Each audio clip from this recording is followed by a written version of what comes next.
Bom menina devocional, mi nome é Maritza Völling. Laga nós vamos tende e alabar Deus junto. Me dá o seguinte versículo. Mateus 4, versículo 1 até 4.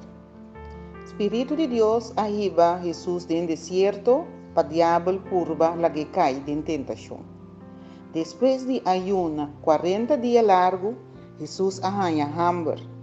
E tentador abini cerca de e disse: se bota de Deus, manda e pedra não e bira pão. Jesus acontece, escritura tabisa, rende no ta queda na vida, dor de come pão só. Para turcos e ta depender de palavra de Deus. Mateus 4, versículo 1 até 4.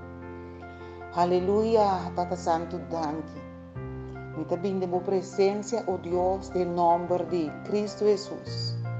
Cristo Jesus, que apaga e preis para nós, que hasta o diabo te purva tente. Danke, oh Cristo Jesus, que apaga e preis para nós. Oh Tata, danke para sabedoria, que nos força, que rende, não te queda na vida, dor de come pão só, para turcos e te depender de boa palavra, oh Deus. Oh Deus, ora tem deserto de nos vida, danke que nos saco a bota papia palavra e deserto tabai e nos lota maneira palo não plantar canto rio não de água vivo que te duna fruta na seu tempo. O Senhor, danke que ora nos por tentação tabini que nos não tem de cair, a sombra aboti, botas par nos vida, botas par nos entrada e nos salida. O Senhor, danke, que ora nos porta malo, o Senhor, abota papia, palavra só, e nos dá sanar.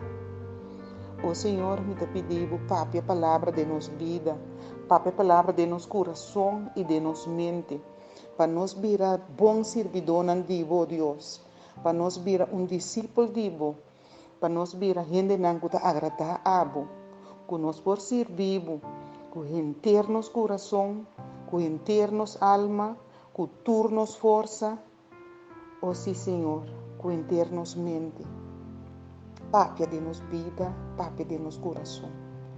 Oh Senhor, me te pediu bendicionar-nos verdade.